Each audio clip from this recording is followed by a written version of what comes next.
Hey guys, and welcome. We made it to double digits. This is episode 10 of my Out of the Park Baseball 21 sim with the Chicago Cubs. And um, we played, or I guess, played through the end of April. We're going to do a quick recap on prospects and owner goals and all that stuff. But let's take a look at where we are through April. So, been a good month, as you can see, a month and I guess a week since season started, like March 24th or something. So through about 5 weeks, we sit 23-11, good for first place in the NL Central. 2 full games clear of the Brewers, 3.5 ahead of the Cardinals, 6.5 ahead of the Pirates, and already 10.5 games ahead of the Cincinnati Reds. So, let's start with our pitching staff, because if you look at our team rankings here, our pitching staff is really, they've been getting it done. First in runs against, only giving up 109 runs in 34 games. Starters have the best ERA. Bullpen has the best ERA. We have the second best FIP, second best WAR, third most strikeouts. So our pitching staff is getting it done. Let's take a look at their numbers. So Davy Garcia, I decided to put him in a stopper role just to see how that would work. He had been getting better and better, and he's still only 22, but better and better as the years have gone on. He started for us in 2020, was exclusively out of the bullpen last year, and this year I decided to make him a stopper, and so far so good. 4-1, 3.72 ERA, 16 games. He's pitched 19 innings and struck out 38. He's averaging almost 18 strikeouts per 9 innings. And as a reliever, he's got a 1.2 WAR through a month. Chris Archer, 5-0, 2.30 ERA. His FIP is only a 3.05, so he's not really pitching that far below what would be expected. His BABIP is still a little light, so I do expect that to come up a tad.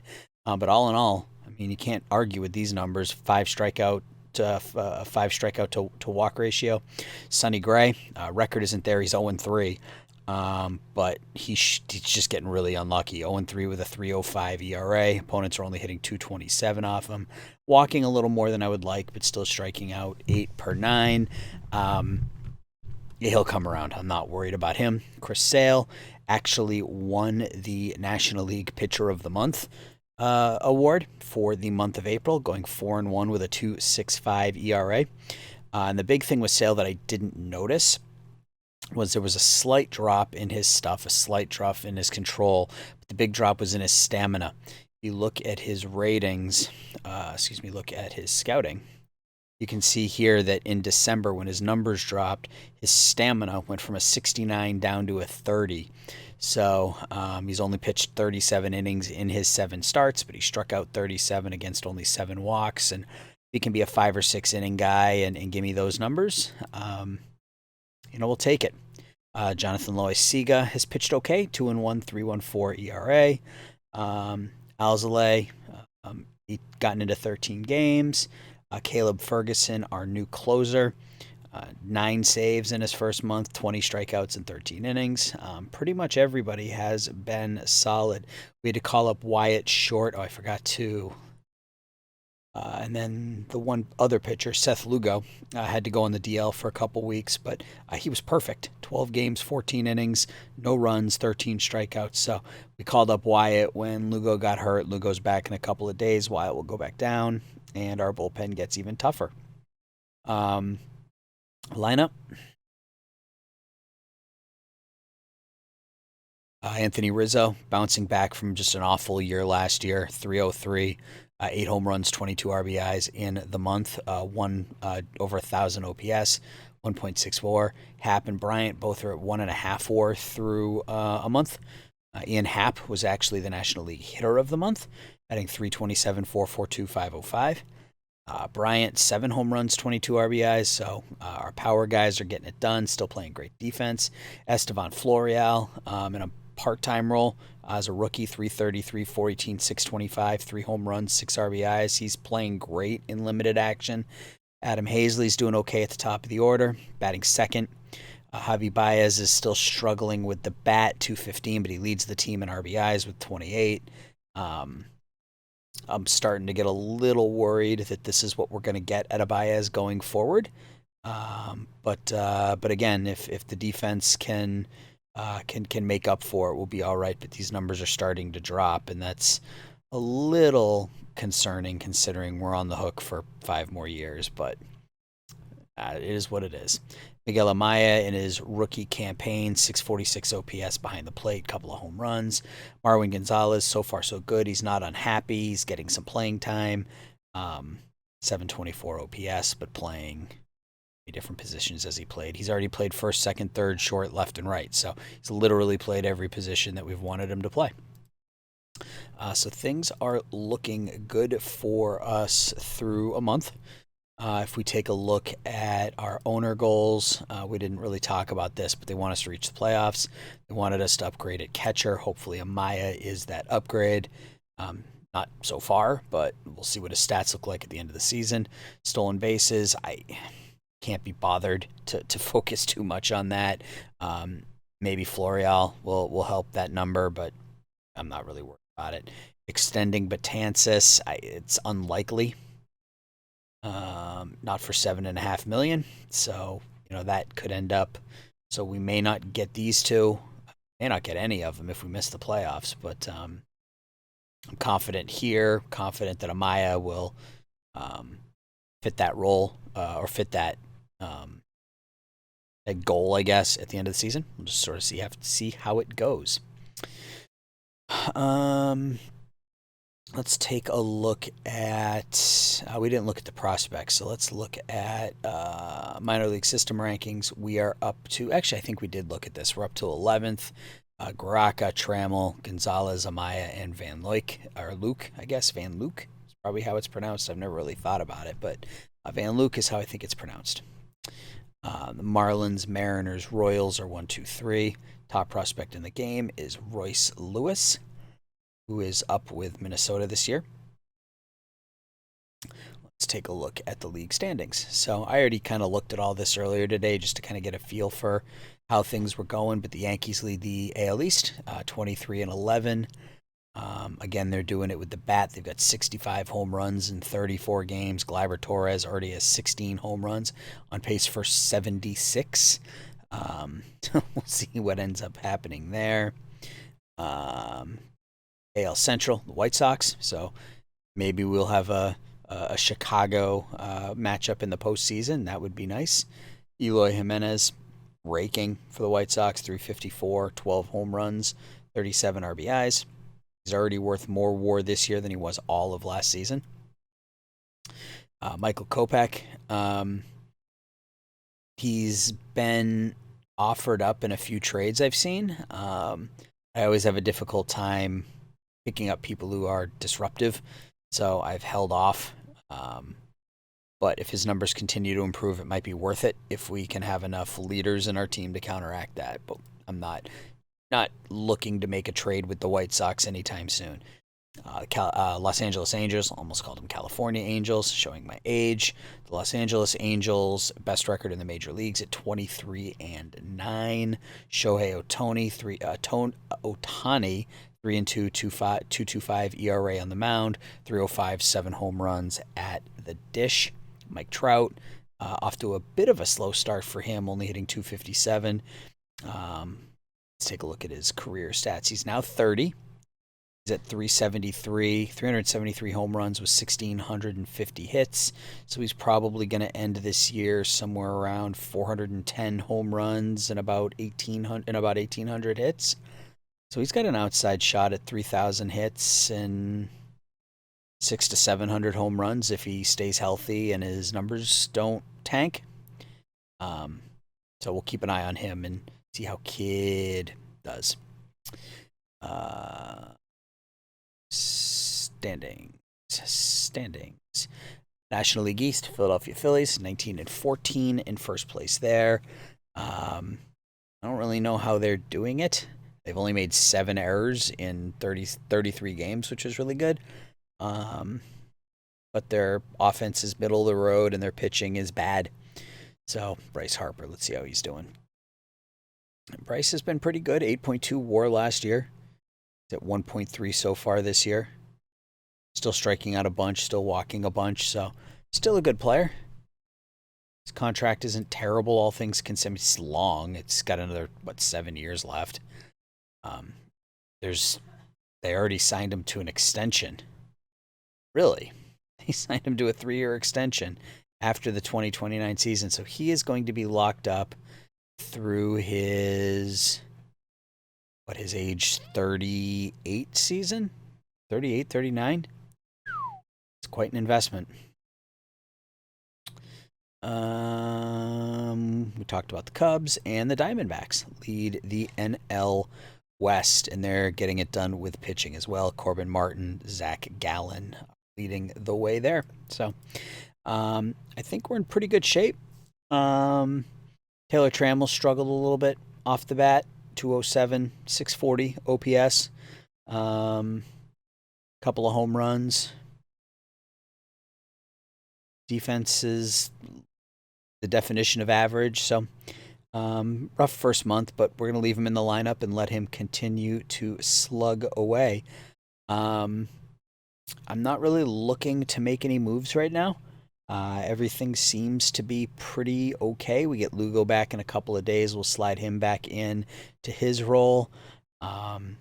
Everybody is kind of where I want them in the lineup. I mean, a better hitting shortstop would be at least a higher average or a higher on base shortstop might not be a bad idea, but I mean, we can't trade Baez, and I don't really want to trade him. So there aren't really many moves to be made right now. I'll keep an eye on the trade block. I'll keep an eye on upcoming free agents, see if something becomes available. But for now, we're pretty happy with the team. So when we come back, it'll be time. So we're going to play this episode. We're going to play up through the trading deadline. So I'll be back at the first year player draft, and then we'll step away again, and then we'll come back when and if we make any trades. So we will talk to you in a minute. And we are back. I got to come up with a better transition than that's all I ever say. But at any rate, we are absolutely back. It is time for the first year player draft. Before that, we'll take a look at the team really quick. And I'm not going to go through every player, but we'll take a look at who's doing well, who's not, et cetera, et cetera. It was a bit of a difficult month for us, 14-14. After a 20-7 April, sees us a game and a half behind the Milwaukee Brewers. Brewers looks like they're getting it done with their bats. Jorge Soler, Kristen Yelich, and I don't know really. I mean, they're only hitting 240 as a team. Smoke and mirrors, but smoke and mirrors gets it done. One of the things the Brewers did do, however, is they had signed Justin Verlander at the beginning of the season, and he went 4-2 with them with a 3.69 ERA, and they just traded him. They traded him to the Seattle Mariners for Dan Vogelbach and George Kirby. So got a little younger by trading Verlander, who lasted half a season in Milwaukee. So Verlander won his 250th game earlier this year, and now he's going to be pitching for Seattle. Difficult for him to win there. But let's take a look at our club. Ian Happ slowed down a little bit. Just do it this way. It's always easier just to do it this way. Anthony Rizzo continues his hot hitting. Average has dropped, OPS has dropped, but still over 2.5 WAR through 2 months is fine. Bryant and Happ both hitting really well as well. Javi Baez really picked it up in May. Let's take a look at his splits. In May, yeah, that's right. What am I looking at here?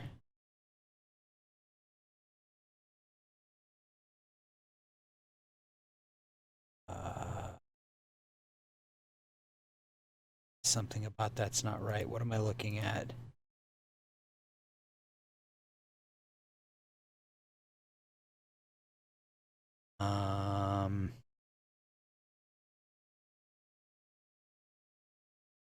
All right, I'm confused.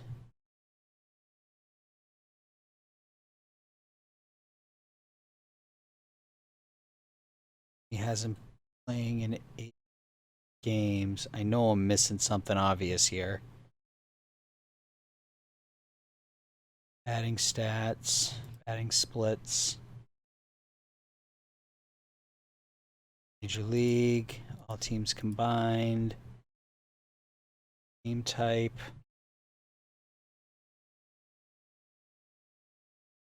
Regular season. All right, I'm confused. Looks like everything else is normal, but the splits, his monthly splits are jacked up. Anyway, he's obviously hitting better because he was hitting 219 after April. Estevan Florial, we had to move him into the starting lineup. Nico Horner got hurt again, so that could be a target for us second base. Although Ian Happ, how's he playing defensively at second? A little below average, but acceptable. Florial, his bat is holding its own, 281, 357, 535. So he's doing all right. Miguel Amaya's come on a little bit here in the second month, almost 700 OPS. Trammell's come on. He's increased his OPS by almost 100 points. He leads the team in steals. And then you've got everybody else: Contreras, Frazier, Haywood. We called up Khalil Lee when Horner went down. And Marwin Gonzalez. So on the pitching side, Chris Sale went down with a sore elbow for a little bit. He'll be back in a couple of days. Chris Archer, 7-1, still leads the team in every offensive category. Davey Garcia still averaging almost 17 strikeouts per 9 innings. Sonny Gray is still winless. It's just crazy. 0-7 with a 3.66 ERA. So hopefully he turns that around. Eduardo Rodriguez, 7-1. It's really funny. Their FIPs are basically identical. Eduardo Rodriguez is 7-1. Sonny Gray's 0-7. So baseball's a funny game. We moved Kyle Wright into the starting rotation. We had one good start, one bad start. He'll go back to the bullpen once Sale is back. So, is there anything else? There was something else in the mail I wanted to show. Oh yeah, Evan Longoria is retiring at the end of this season. He signed with the Los Angeles Angels, playing very limited. 1 home run, 2 RBIs on the year. For his career, 337 home runs. He's 1 hit shy of 2,000. So unless they waive him, he should hit that 2,000 mark this year. Rookie of the Year, 3-time Gold Glover, 3-time All-Star, 1-time Silver Slugger. Probably not Hall of Fame bound, but a really solid career. All right, so let's jump into the first year player draft. We are picking 25th, and the mock draft has us taking Dorian Gonzalez. I sure hope I don't have to take him. I have my eye set on somebody else, so we will see how that goes. So let's go ahead and start the draft here. The guy I wanted to take is still there, Cole Wagner. You notice he is a half-star pitching prospect. That's fine. Look at his ratings. He is a beast with the bat. So we're going to draft Cole Wagner, and we are going to make him an outfielder.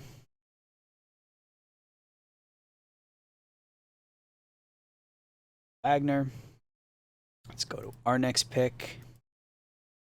Or a couple of hitters that I was looking at. Are either of them available still? Doesn't appear so. There's a third baseman. See him. This was a guy that I had scouted as well because he was another one who could pitch and had some hitting chops. So we're going to take Roberto Pena.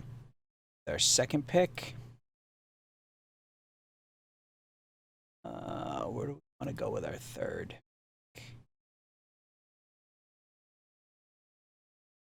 Oh yeah, this was the guy, Hunter Watson. He's still there. Perfect. Got some power, gap power, home run power. He's 22, so how much more he's going to develop, I'm not sure. But got a good bat, so we're going to go there.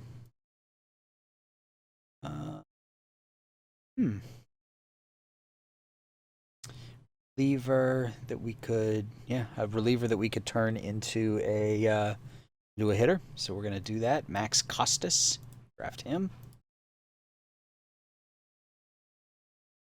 Have any batters that are actually pitchers?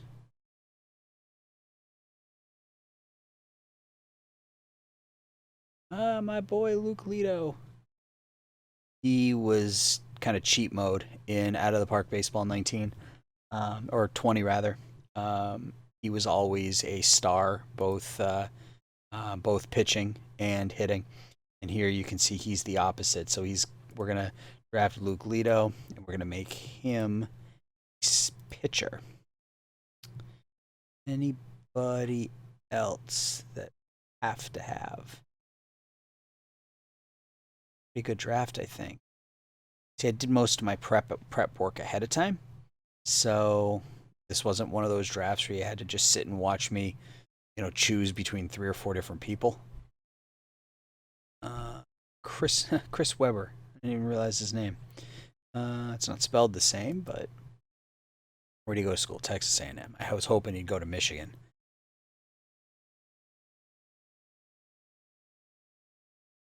What else we got? Anything? Anything at all? Ty Madden is garbage.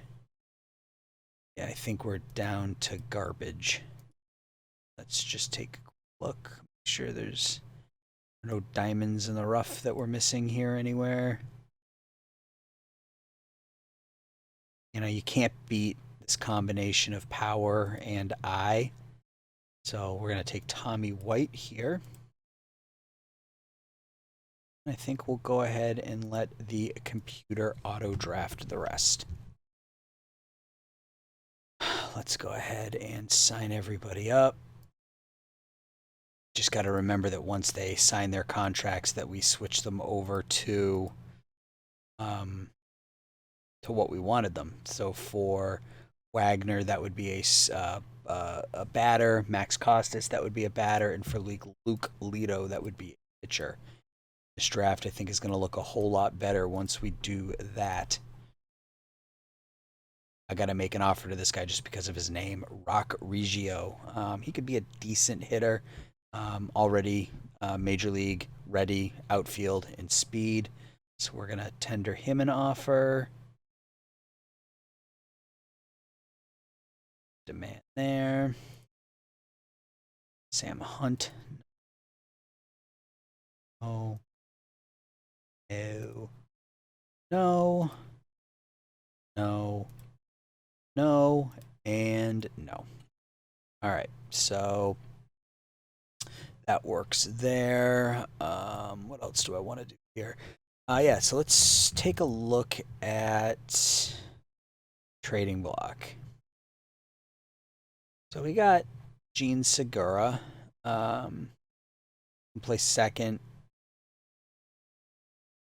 He's on a team that's in first place, right? Are they still in first place? Let's take a look at the standings. Yeah, they're still in first place. They're not going to trade their starting second baseman to the Cubs. So that's not a move I'm going to make.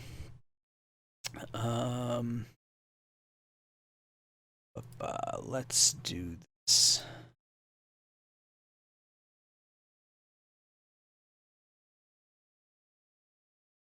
All right. So he's not going anywhere. He's not going anywhere. Go through this list and call out the people that we know aren't going to be traded. And then we can start to narrow it down to potential possibilities.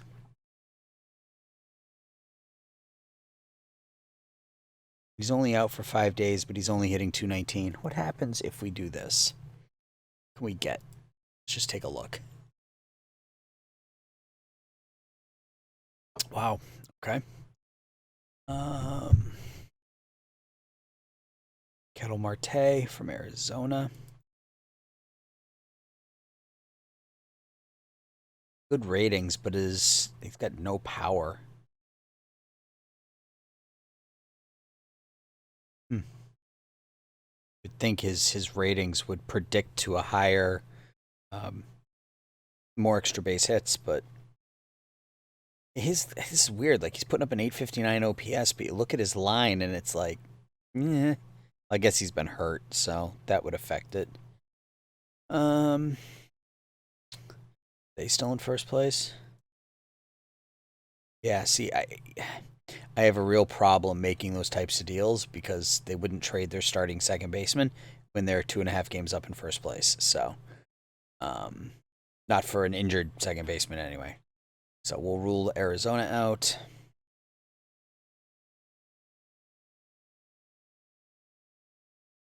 Xander Bogarts. See what I mean? Michael Kopech. I think they want to trade him because he's a clubhouse cancer, if you will. Um, but they would never make that deal, and they would especially never make that deal to the Cubs. So that's not going to happen. Um,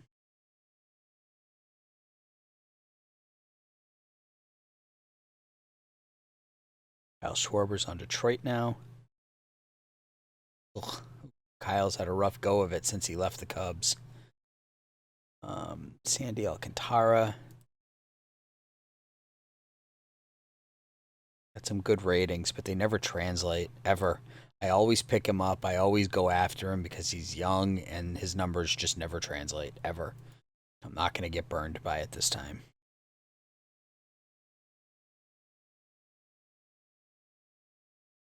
Uh, uh, Jeremiah Jackson.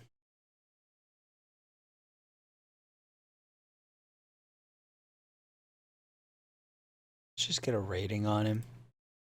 Because if we can get a very high rating and they're around that number, then who knows?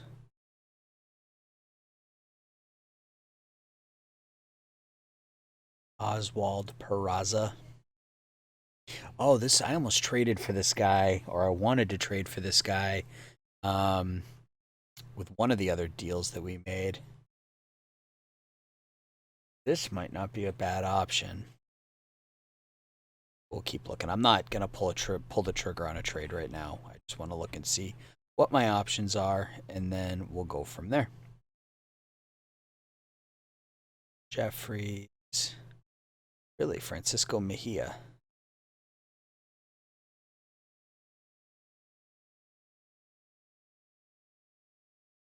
Joey Gallo, he's a lot of fun. Got 100 power and 38 contact.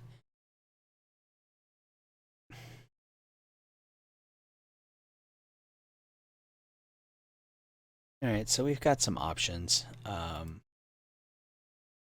We are a game and a half out, so I'm not gonna. I'm gonna sim off camera, probably about a week at a time. See how things go. We'll get Sale back in a couple of days. Plug him back in. We'll see how Horner does. Really, probably through the end of June. If things don't pick up there, we will have to make some tough decisions. So we will be back July 1st, or probably July 2nd, which is the uh, when the international free agent signings are available. So we'll be back then, and we'll take a look at the team again. We'll look at the international free agents, and then at that point, maybe we will pull the trigger on a deal if Horner's not hitting. Just have to wait and see. So we'll be right back. Okay, it is July 2nd, and that means it is time for international free agents. But before we do that, we'll, like we've always done, take a quick rundown of the team. Offensively, on the mound, we'll take a look at the standings really quickly. We'll take a look at the league leaders as well. To kind of give you an idea of where things stand across the major leagues. You can see we are 53 and 35, a half game up on the Cardinals. We're actually in the middle of a series with the Cardinals, and it's a 3-team race right now. We're a half game up on the Cardinals, only 2.5 up on the Brewers. Reds and Pirates are pretty much out of it. We'll start with the pitching staff. Sonny Gray finally won his first 2 games of the year for us. 2-9 now with a 3.52 ERA. I expected these numbers to turn around. He's only given up 83 hits in 110 innings. He struck out 109. There's no reason for him to be 2-9, but that's the game. Our highest WAR pitcher is our reliever, Davy Garcia, who we put in that stopper role, has been pretty amazing. 33 hits, only one home run allowed in 52 innings. He struck out 87, holding opponents to a 176 average, striking out 15 batters per 9 innings. And he's been really solid ahead of Caleb Ferguson, who we picked up in the offseason from the Dodgers. 18 saves, 51 strikeouts in 33 innings there. Chris Archer, 8-1. So through a year and a half with the Cubs, he is 24-7, 52 starts. So his contract was well worth what we gave him. Jonathan Loaisiga, he's pitching pretty well. ERA is a little bit higher than it was last year. He's striking less people out. He's walking more. So he's not having quite the same year he had last year, but he's my number 5 starter, and we'll see what he asks for in arbitration. He might be somebody that we look at moving on from, especially with Kyle Wright kind of waiting in the wings and really wanting to start for us. So I'll have to see what happens with Loaisiga there. Seth Lugo is having another solid year for us. He's 4-1 with a 1.70 ERA, only giving up 27 hits in 42 innings. Chris Sale, his numbers continue to drop. His stuff is now down to a 67. He's still striking out more than a batter an inning. I have a feeling we're going to be stuck with this contract beyond this season. He probably will not opt out. He's going to be a very expensive long reliever or a very expensive left-handed specialist going forward, I think. But I want to worry about right now. He's got a whip under 1, still striking out more than a batter an inning. So he has been effective, if not dominant. Eduardo Rodriguez, ERA is high, 7-3. Not pitching great this year. We're locked into him for another 4 years after this at $10 million. Still not terrible. For $10 million a year, I'll take it. Offensively, Ian Happ is going to make it very difficult on us not to re-sign him. 3 WAR, 13 home runs, 39 RBIs, still hitting right around 300 on base, right around 400. Rizzo, Bryant, Baez, delivering the power. Baez's average has slipped back down to 240, but again, playing good defense, already got 65 runs knocked in, on pace for 120 RBIs this season, so I'm fine with that. Miguel Amaya starting to come along really nicely, up to 1.5 WAR, 721 OPS, 7 home runs. Taylor Trammell's starting to come on as well, up to 244, leading the team in steals still. Florial has stagnated a little bit, kind of got exposed there as he got some additional playing time, strikes out a whole bunch, hits a lot of home runs, which is exactly what we thought we were going to get out of him, as well as some pretty good defense, at least in left and right. Center has been okay, but he's been really, really good in left and pretty good in right, so I'll take it. Marwin Gonzalez, still very happy getting a lot of playing time at a lot of different positions, and he's doing what we wanted him to do, just versatility and provide some offense when he gets that chance. Nico Horner's struggling, as is William Contreras, and that leads me to kind of what we're thinking about doing here. But let's talk about that first. So I was thinking about packaging Horner and Contreras, seeing what I can land in terms of either a starting second baseman or another stud starting pitcher, as some of these guys are getting up there. Sale and Archer are both 33, Gray's 32. So it might be nice to have a young starter to plug in with these guys, or second baseman to replace Horner, or just a really elite type prospect. Alex Fado, Oof, that movement's rough. That movement wasn't there. That might be a solid choice, but you can give up a lot of home runs with that movement. Benintendi, I don't need an outfielder. I always like Brian Mata, but he never, for whatever reason, he never develops the way I'd like. But in a real life situation, I'm excited about him as a Red Sox prospect. Um, Nick Madrigal would be the option if he played for any team other than the White Sox. White Sox aren't going to trade, their star second baseman to the Cubs, so um, that would be the option. But it's not realistic, so it's not going to happen. Uh,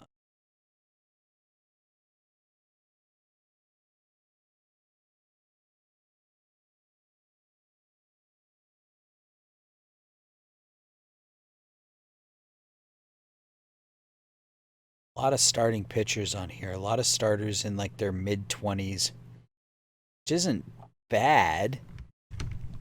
But I'd like somebody that's more than, I kind of, what triggers my attention is anybody that's more than 3 stars. So once you get that additional half star here, that's kind of where I really start to pay attention.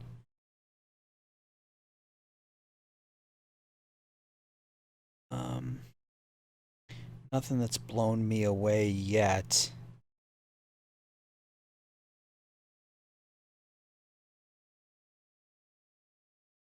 Yeah, see, and I'm glad we didn't pull the trigger last month on this guy, because our rankings have gone down, but his all of his numbers have dropped. So I'm not confident that that would have been a good pickup for us.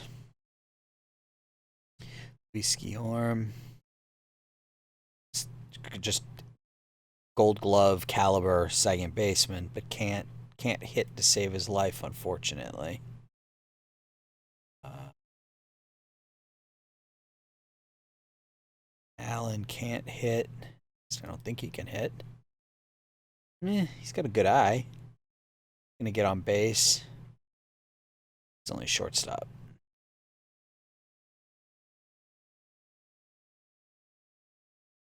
Yeah, I mean, there's nothing here that. Oh, Xavier Edwards. My only concern with going after somebody like Edwards is that he's basically Horner, just a couple years younger. Um, I mean, he's got more speed.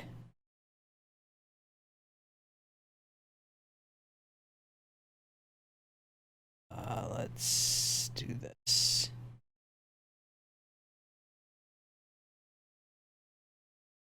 Yeah, I mean, he's got a better eye. He's gonna hit for. He's got a much better eye. He can get on base probably a lot more. Um, gonna hit for less power. In theory, the average should be about the same. Um, Better on the base paths.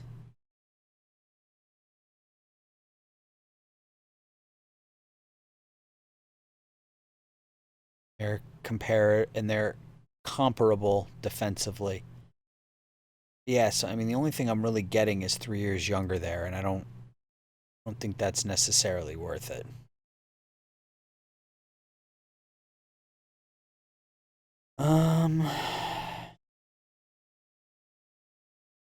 There's just not much there, man.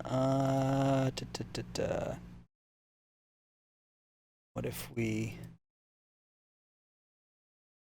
Not that I want to pick up a veteran. I'd rather. Oh, he's good. Wow. Uh, um, Still in first place. They're not, but they are in the wild card hunt. So I don't think they would be willing to move their number one starter for a second baseman. Um,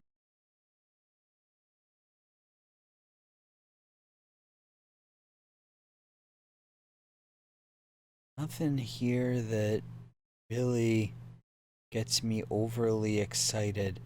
I don't want to do this necessarily, but I have a large surplus of solid outfield prospects. I've got Brennan Davis, who's going to be up next year. Jason Dominguez, who continues his climb through the minor league system. He's a 19-year-old playing in Double-A ball. We've got uh, Anthony Garcia, who we got from the Yankees. High home run power, high discipline guy. Could be a stud in the outfield. Got Khalil Lee, the oldest of the bunch, but has elite level eye. Putting up a 900 OPS in AAA. Then we've got Eduardo Lopez that we got in the sale trade, who is developing like he does in every save I ever have, where he has high contact, pretty good gap power, great discipline, really kind of your prototype leadoff hitter when he fully develops. So a surplus of prospects. So what happens if we do this? Swap out Contreras and we plug in Khalil Lee. Does that make any difference? A little bit.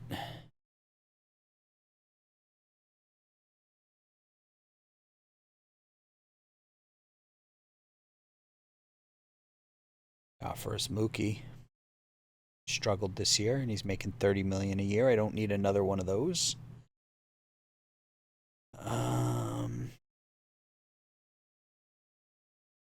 Okay. It's good. He's not that good. Ooh. That could be the one. It's a respectable contract.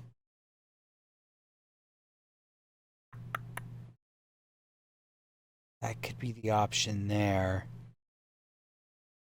If we do that, so let's do this. Let's just plug it in. Let's see. Bo Naylor.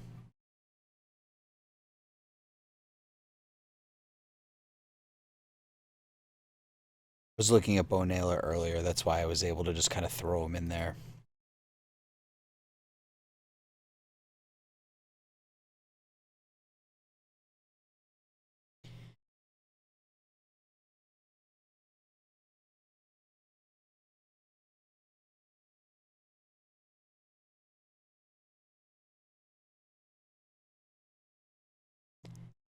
So we could do something like this. Both GMs like it. It gets us another starter, gets us a different backup catcher who is a little bit more developed and a couple years younger than Contreras. And then another prospect in Brian Rocchio.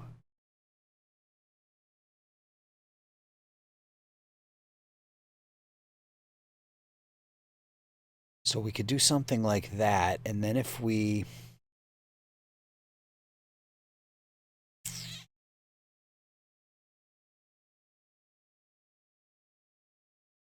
just take a look. Thinking, do we replace Loisiga with Bieber and then move Loisiga for a prospect? I mean, I don't want to just be trading everybody away for the sake of trading, but we can get better because that obviously makes us better in the rotation. Adding Bieber gets us younger as well.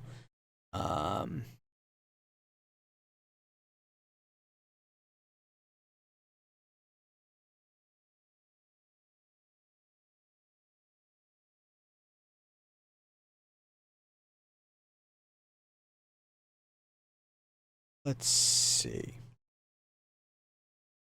Yeah, we're not going to get as many good offers here, I don't think.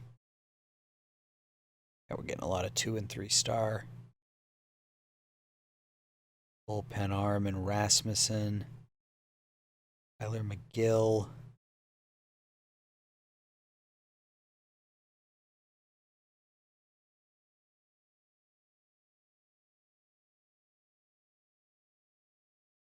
Justin Gray.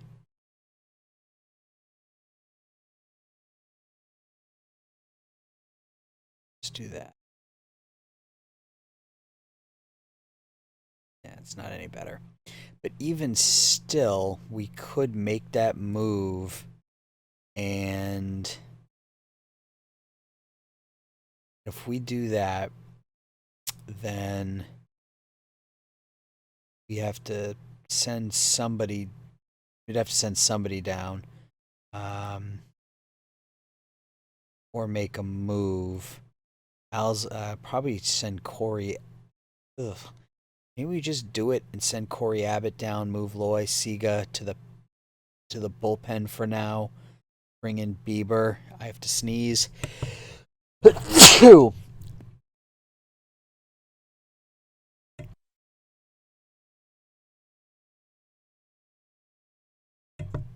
Excuse me. In fact, I don't think I muted my mic, so I'll have to make sure I edit that out. That might not be a bad option, but then if we do that, we move Horner, then that moves Hap to second. Do we run with Florial, or do we? I don't want to rush Davis. So if we do that, that means we're going to be running with Estevan Florial as our starting left fielder. And he obviously can field the position. He can run. All right, I'm going to think about it. We're going to get to the international amateurs right now. We're going to do that, and then I will think about it while we're simming.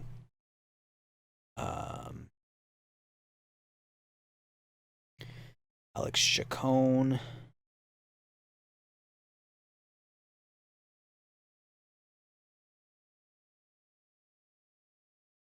Problem is, if I wait at all, I'm gonna lose them. All batters. Let's look at every. Yeah, if we wait at all, we're gonna lose them. So I think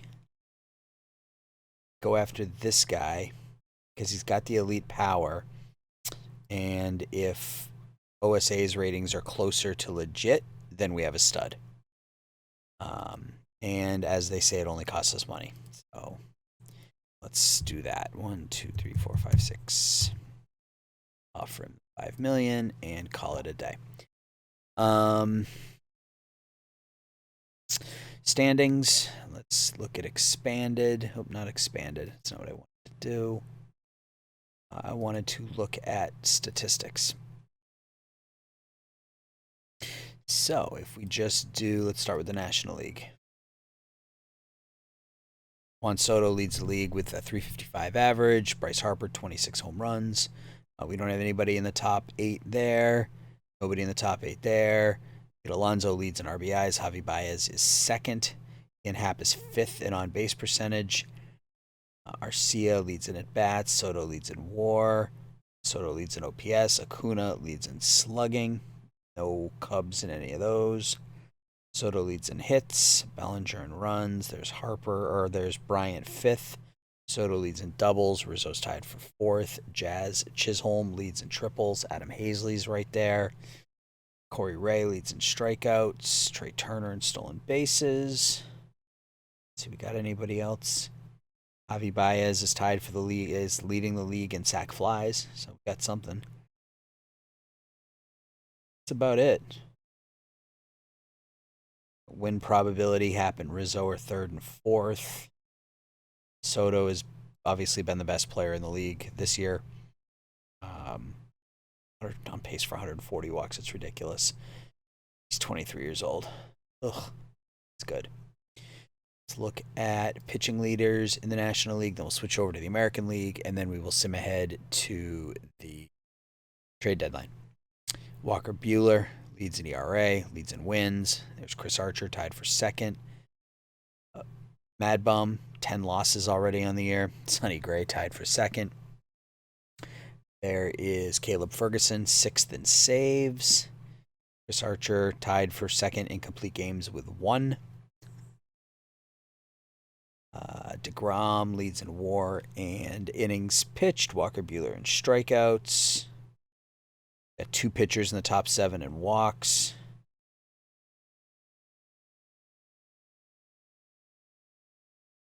I don't have anybody who leads in anything in the pitching staff. Oh, I've got Chris Archer leading in win percentage, so that's good, I guess. Let's go over to the American League.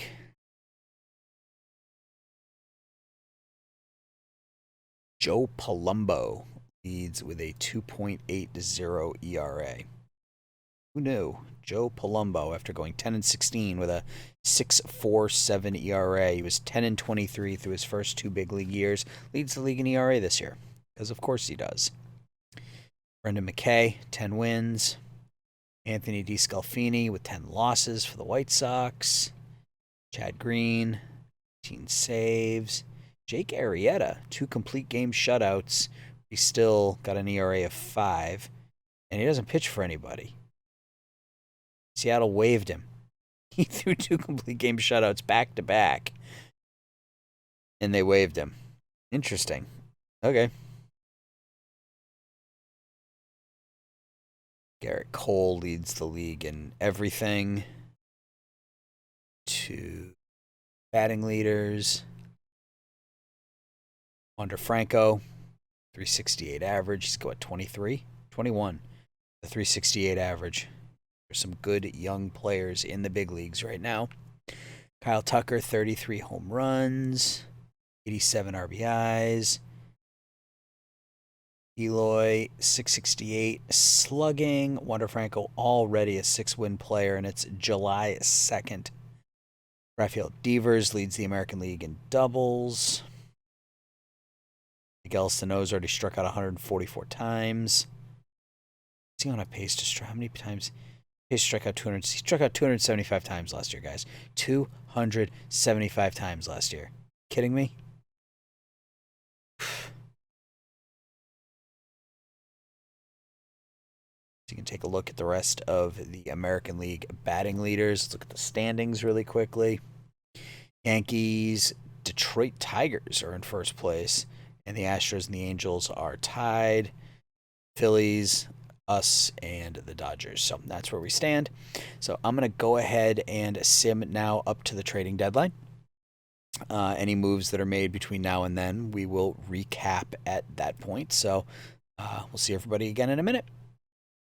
All right, it is the trade deadline. It is July 31st, and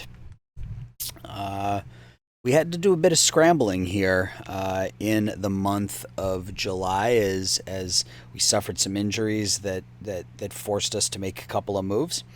So the first injury, Ian Happ, we lost him for 6 weeks with a herniated disc in his back. He's due back now in about a month. So we'll get him back right at the end of August, beginning of September. Quite a blow, as he's having a great year.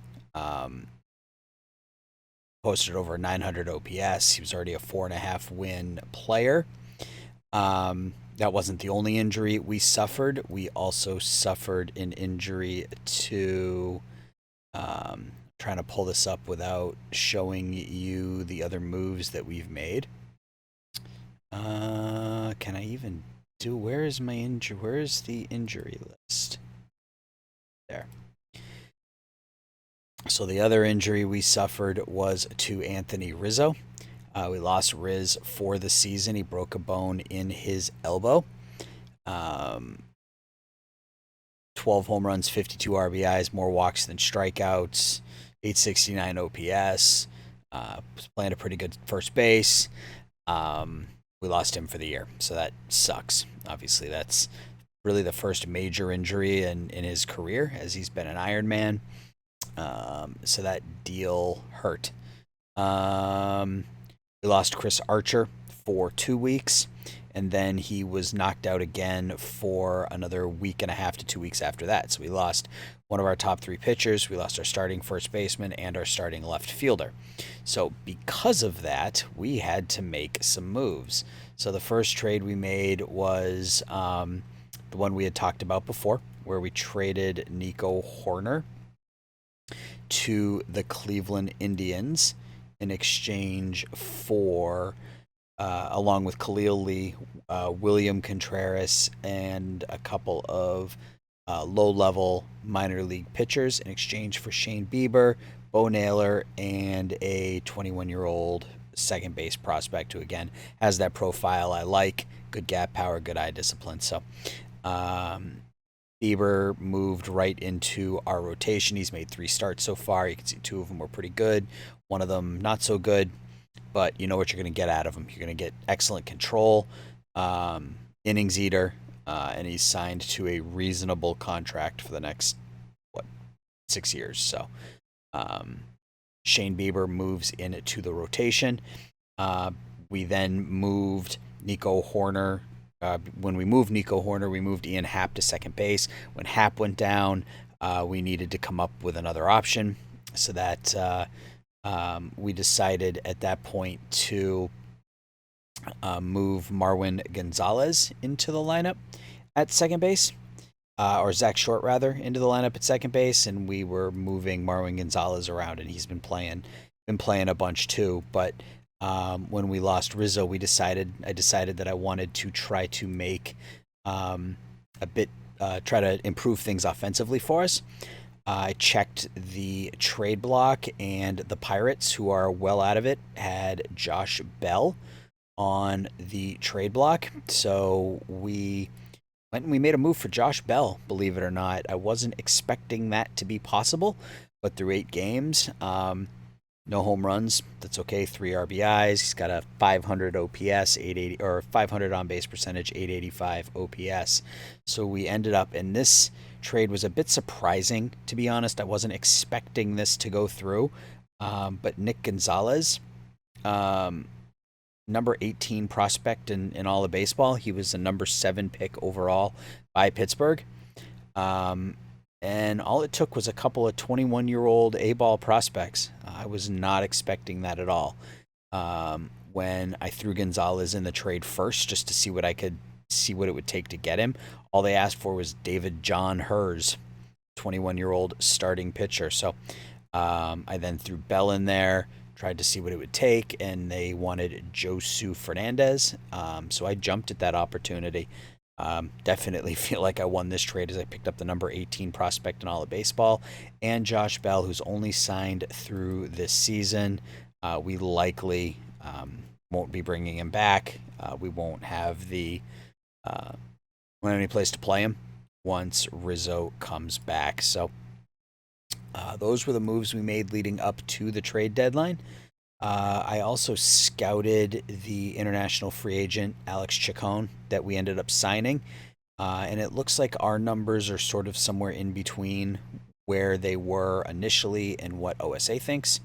So he's got average power or average contact and elite level power. So if that can develop, maybe make him a second baseman, that power will probably play a whole lot better. So let's let him get his chops at second. So we go into the trading deadline with a 5-game lead on the Brewers, 69 and 44. It was a pretty good month as we went 17-9 and extended that lead. It was over the Cardinals, but they fell off that month. They had a rough July. As you can see, it's 7-17, so they fell off the pace a bit. So we'll take a look at the lineup. So you can see the newfangled lineup has Adam Hazley in the leadoff spot, with Josh Bell batting second, Chris Bryant batting third, Javi Baez fourth, Taylor Trammell, Miguel Amaya, Estevan Florial, and Zach Short is the new lineup, really for the rest of the year.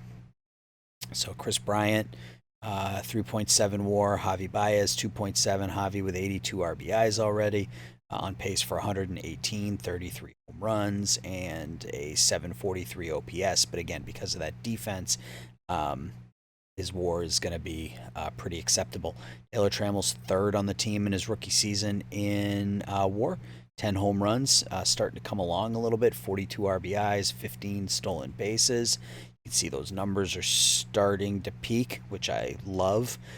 He's going to end up walking a ton. Going to hit for a pretty decent average. Going to hit for quite a bit of extra base power, if not home run power. I mean, 55 home run power. He's probably good for 15 to 25 a year, but he'll hit 35 to 40 doubles with that gap power. If his eye maxes out, he'll walk 100 times a year. So I am, and he's already just elite against righties. So with time, Taylor Trammell is going to be a huge pickup. Adam Hazley in center. He's our new leadoff guy. Again, not a great center, not a great leadoff option, but really the best I have right now. I don't want to stick Taylor Trammell at the top just yet. That'll probably be his role next year. Again, we talked a little bit about Josh Bell, Miguel Amaya, still only hitting about 240, 700-ish OPS, 1.3 WAR. How's he doing defensively? Doing pretty well defensively. He's throwing out about 30% of would-be base stealers. So pretty good for a 23-year-old rookie catcher. Estevan Florial, again, low average, high power, 70 games started. He's got 9 home runs. So that's exactly what we would have expected out of him, although I would have liked to have given him a full year as a backup, but he was forced into the lineup with injuries, and that's just the way it is. Marwin Gonzalez is still doing okay. Zach Short, limited playing time. Really, I just need him to play defense, and he's not even very good at that. So we'll have to keep an eye there. And then see, we called up Rowdy Reed when we traded Contreras. I wasn't ready to bring up Bo Naylor. He's still in AAA. Pitching staff, Shane Bieber leads us in WAR, but again, he's only made 3 starts for us. Davy Garcia continues his excellent season, 3.41 ERA, 7-4, 6 saves, 117 strikeouts, and 71 innings pitched. Sonny Gray is up to 4-9, and he actually has picked up a save in. Oh, really? Oh yeah, Ferguson struggled, and Sonny Gray came on and pitched the bottom of the. What happened here? Oh, they give up. Oh, he must have given up 4 runs without getting anybody out, and Sonny Gray came on and got the save. So, good for Sonny Gray. He's up to 4-9 with a 3.45 ERA. More strikeouts than innings pitched. Sale 8-6, 3.17 ERA. Still, that WHIP is below 1, so I am not going to complain as long as the numbers stay in that area. Jonathan Loisiga, we actually moved him to the bullpen. Once we picked up Bieber, you can see that stuff just skyrockets in the bullpen, so I think it's going to play really well there. Chris Archer's 8-2, just coming off the injured list. Caleb Ferguson, a pretty good rookie campaign as our closer with 24 saves. Seth Lugo, 2.68 ERA, 1.3 WAR, continues to pitch really well as well. Looks like all of my pitchers are tired right now, the exception of Archer and Sale, and that's no good. So we're going to have to make a move or two there. Who can I send down from the bullpen temporarily? Call down Azalea, call up Short, and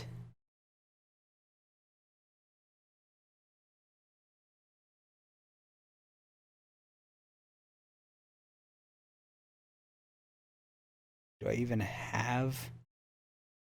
Ugh. I'm off tomorrow, so I'm probably okay if I just stick with that. I'll probably be okay if I just stick with that. That's fine. So we make Loisiga middle reliever, make Short long reliever, and hopefully we can get 6 innings out of Sale. Let's take a quick minute and look at some of our prospects, and then we will call it a day. So Brennan Davis, he's up in AAA now, 2.5 star, 4-star potential. 286, 349, 538 in AAA. So he will likely be up next year. That's going to create a log jam in the outfield. And I don't know. That could mean moving Ian Happ. It could mean moving Brennan Davis to center. In fact, let's stick him in center now and see if he can get some. See if we can get. Not that I want to move Hazley, but if he can improve his center field to a 60-ish, then at least we'll have some options between moving Happ and moving Hazley, or potentially doing some platoons there. Nick Gonzalez was the second baseman we picked up from the Pirates, second baseman. West scouting report, get that up to high. He was hitting 260 in high A ball. I don't know why he was in high A ball unless our scout is way off. But he's the number 18 prospect in baseball, so we'll see how that goes. Bo Naylor, the catcher we got from the Indians, only hitting 179 so far, so I think we made the right decision to leave him in the minors. We'll leave him there for the year, and he will likely be up next season. Triple and double A, Jason Dominguez, 2.5, 3.5. You can see the batting. He's still going to be an elite level contact and power hitter. He's going to strike out, going to swing at everything. Hitting 250 in double A. This is really the first time that he's hit any sort of real resistance, as he's been league average. So we'll leave him in double A for the rest of the year. See how it goes. Anthony Garcia. He's also struggling a little bit in double A. I mean, the power's there, 50. He's on pace to hit 20 home runs, but we'll let him start next season in double A as well, and hopefully he can get this contact up to a respectable number. As I said, wants to be playing in the majors already, so that's a bit of an issue. We have a log jam in the outfield, so we're gonna have to make some moves there and figure some stuff out. Braylon Marquez, was injured for a bit. He's now back, pitching pretty well in double A, but we will let him finish the season there.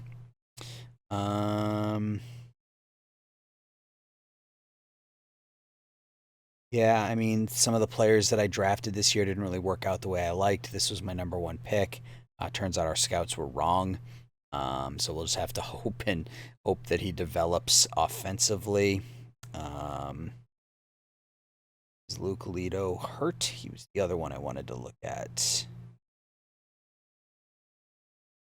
Where is he? Yeah, so he was okay. Apparently, in this version of OOTP, they don't like him as much as the last version, but we'll let him develop as a pitcher and see what happens.